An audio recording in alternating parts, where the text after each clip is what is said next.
Hello বন্ধুরা, আসসালামু আলাইকুম। পাপড়ি মাশরুম অ্যান্ড অ্যাগ্রো ফার্মের পক্ষ থেকে সবাইকে শুভেচ্ছা। আশা করি সবাই ভালো আছেন।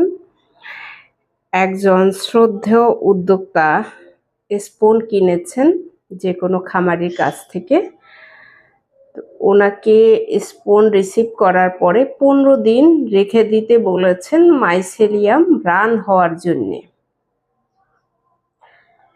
এটা আসলে কতটুকু স্পুন কেনার ক্ষেত্রে যথাযথ সঠিক সেই বিষয়টা জানতে চেয়েছেন।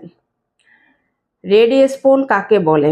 পরিপূর্ণ মাইসেলিয়াম রান হওয়ার পরেই সেটাকে বলা হয় রেডি স্পুন। মাইসেলিয়াম রান না হলে সেটা তো ইনকমপ্লিট থেকে যায়, সেটা কখনোই রেডি স্পুনের আওতাভুক্ত পড়ে না।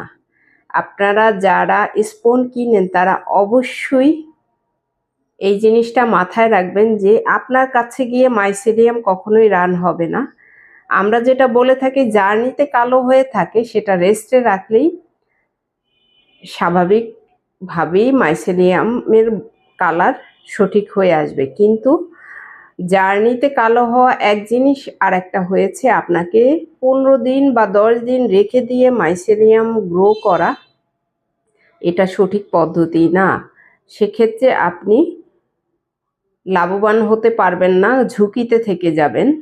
কারণ ল্যাব থেকে নামানো হয় পরিপূর্ণ মাইসেলিয়াম রান হওয়ার পরে। এর আগে ল্যাব থেকে কেন নামাবে বা নেক বা কেন খোলা হবে? যারা স্পুন কিনেন তারা অবশ্যই এই বিষয়টা মাথায় রাখবেন। যিনি স্পুন কিনেছেন তার হাফ ব্ল্যাক হাফ সাদা, এরকম অবস্থাতে কখনোই স্পুন কিনবেন না। আমি স্ক্রিনে দিয়ে দিয়েছি একটা রেডি স্পুনের ছবি কেমন হওয়া উচিত। এই রকম যদি না হয় সেক্ষেত্রে ঝুঁকিতে থেকে যাবেন। কিন্তু কুরিয়ার থেকে রিসিভ করার পরেই আপনি কালারটা বুঝতে পারবেন না, যখন মিনিমাম 24 ঘন্টা 48 ঘন্টা সর্বোচ্চ 72 ঘন্টা লেগে যেতে পারে স্বাভাবিক কালার আসতে।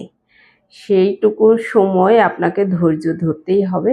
কিন্তু আপনাকে 10 দিন বা 15 দিন যদি রেখে মাইসেলিয়াম রান করতে বলে, এ ধরনের অসাধু স্পুন দাতাদের কাছ থেকে ক্রয় করা উচিত না।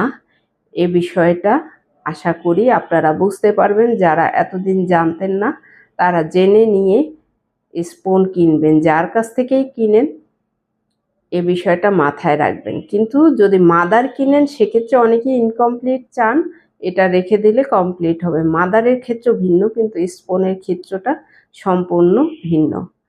আশা করি আপনাদের বুঝাতে পেরেছি। যারা জানতেন না তারা জেনে নেবেন। ভালো থাকুন, সুস্থ থাকুন এবং নিজ ঘরে ঘরে মাশরুম চাষ করে নিজের পুষ্টির চাহিদা মিটিয়ে তুলুন।